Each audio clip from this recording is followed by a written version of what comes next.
Happy Friday, Roundchair Ranchers. I hope everybody had a wonderful week. I decided to start on Louie's side this week.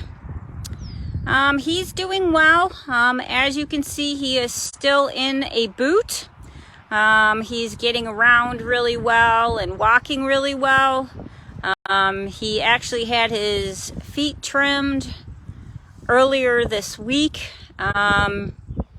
And he had a couple abscesses that have resolved themselves on his right foot, and the left foot is also resolved, but for an abundance of caution, I am keeping him in a boot. I let him not be in a boot for a little bit, and he started limping around, so he is going to stay in a boot for the foreseeable future. And in fact, we've purchased 2 pairs of boots for him because we know how horrible he is with kicking his boots off and losing them in the pasture. So those will go on, one on each of his front feet, obviously, as soon as they come in, which hopefully will be early next week. Other than that, we have also learned that Louie is a magician. He somehow made his fly mask, not the one that he's wearing, totally disappear.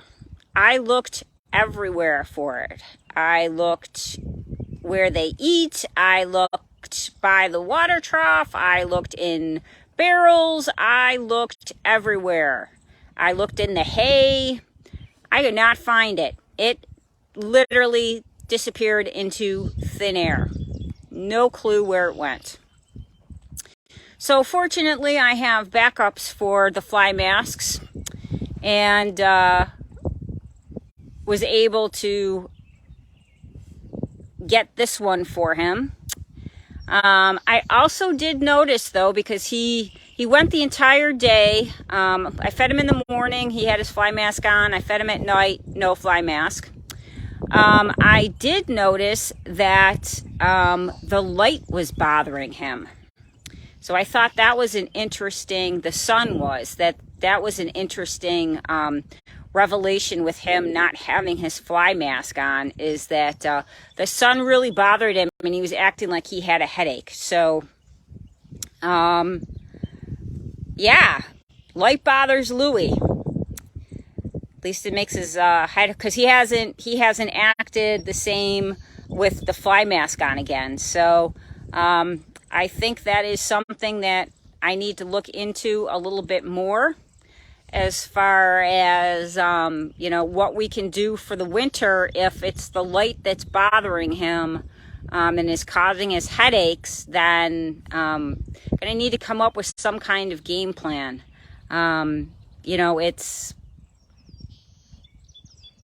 It's a problem, him wearing a mask in the winter up here, because it does get so cold and windy, and obviously we don't want anything freezing to him.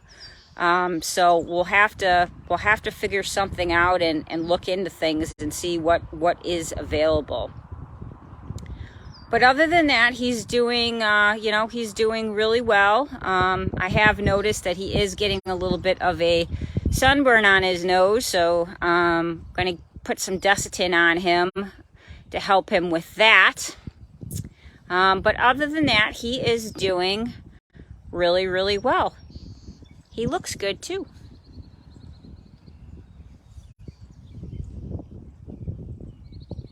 So that's how Louie is doing.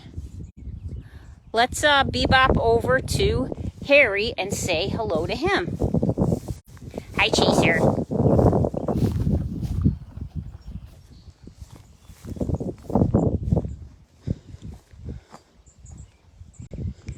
Excuse me while I limbo underneath the fence.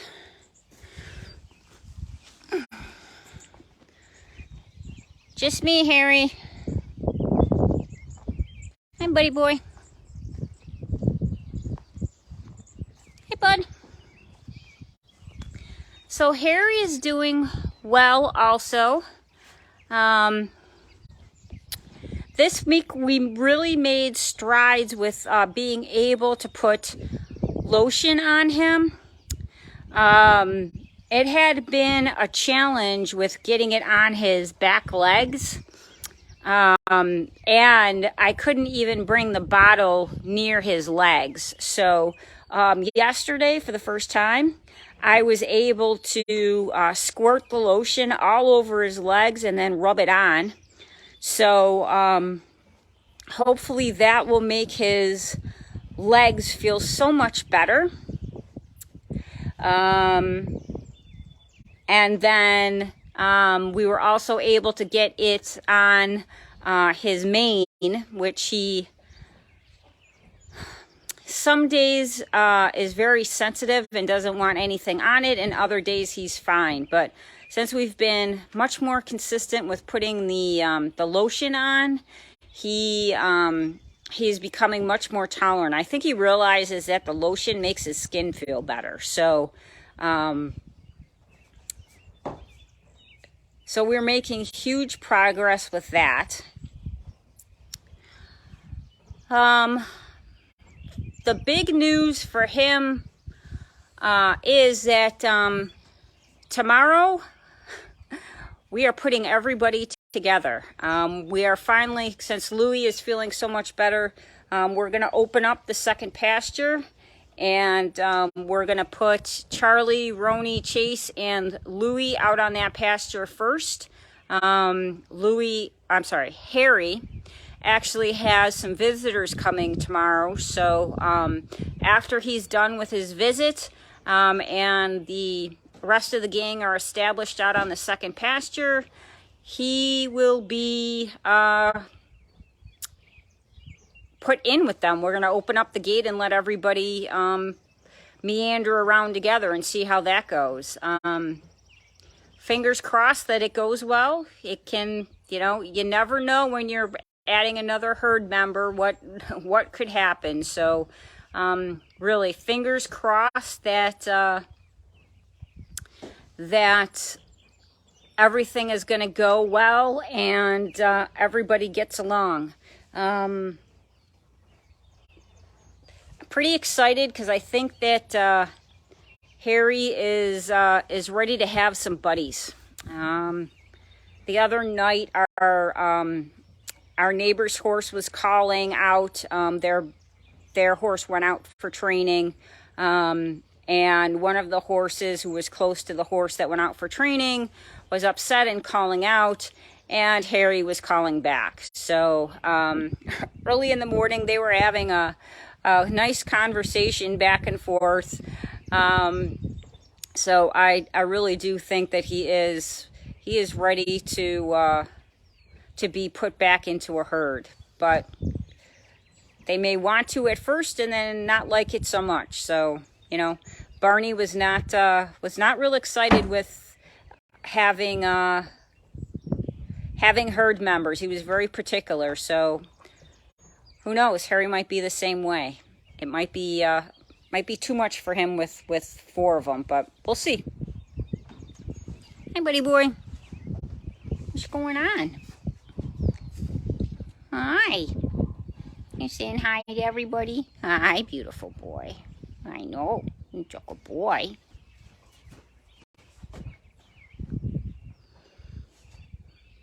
But as you can see, he looks beautiful.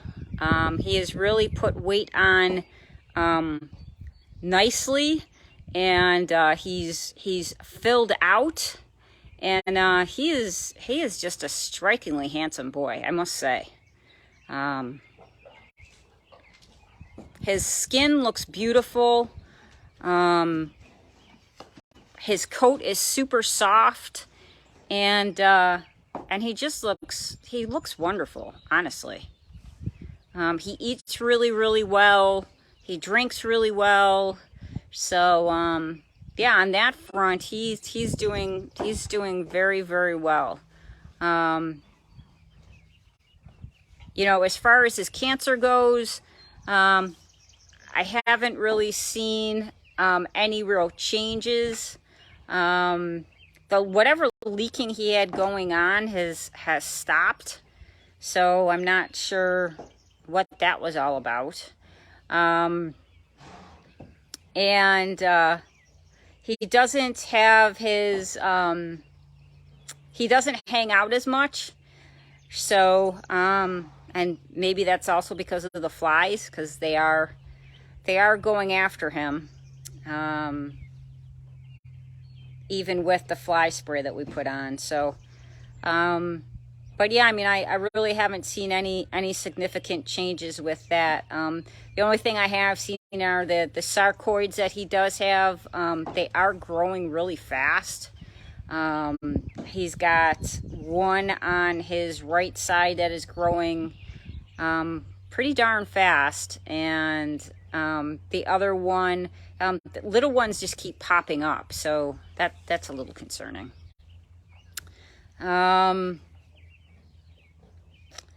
But other than that, he is doing really well. He's doing well with his training. I had mentioned that we're in a training challenge. He did really, really well for last weekend's challenge, and this weekend we will take video and do it again. This weekend it's leading and backing up. Last week it was forequarter hindquarter yields. So yeah, so he's making good progress all the way around. The other thing that's going on this week is that we are going to be taking part in Give 716 again this year. For those that don't know what Give 716 is, it is a partnership between the Buffalo Sabres Foundation and the Buffalo Bills Foundation, along with sponsors like M&T Bank, Dave and Adams, Wegmans, I can't think of the rest of them off the top of my head, Delaware North. I can't think of any more off the top of my head. It's a partnership between them, and it's really a 36 hours of giving to the local nonprofits in Western New York. So we are taking part in that. We are looking to raise around, last year we raised $1,300. This year we are looking to raise $1,800. So I'll have more information about that this week, and ways that you can help, and things that you're able to win. If you give a total of, this year is a little different than last year in that they're going to be having a cart system. So if somebody wants to donate to several organizations, as long as the total amount for all of the organizations is $71.60, the first 3,000 people will receive a super cool t-shirt. It's kind of a retro Buffalo look. If you remember that 70s show, it's in that kind of font style and look. I'll post a picture for you guys of what it looks like, but it's a very, very nice t-shirt. It's a great opportunity for us, as a small nonprofit, to get in front of way more people than we ever could by ourselves. So we are very, very excited to be once again part of Give 716. We you may have already seen the television ads that are out for Give 716. So this year it's running July 14th at 7:16 p.m. until July 16th until 7:16 a.m. So they still incorporated 716, 7 obviously being July, and then the 16th being making up the 716. But they didn't want to start it on a Saturday because last year the drive time was such a huge success, and the media partners also, the event just wouldn't get the publicity on a Saturday as it would on on a Thursday and mainly on a Friday. So just keep that in mind. Give 716, 7:16 p.m. on the 14th of July, going through July 16th at 7:16 a.m. So, like I said, I'll have more information about it. It's a really, really good event, and it really, like I said, it really does help us out. Well, that's really it for this week, guys. I will post pictures and maybe get some video of everybody being out and about together tomorrow. Like I said, send some good vibes our way so that everything turns out well with this. But that's it. I will talk to you guys next week. Have a wonderful weekend. Be safe tomorrow. It's supposed to be around 90 in the in Western New York, and we're doing hay. So be safe with whatever outdoor activities that you're doing, and I will talk to you guys all next week. Be well, Lone Star Ranchers.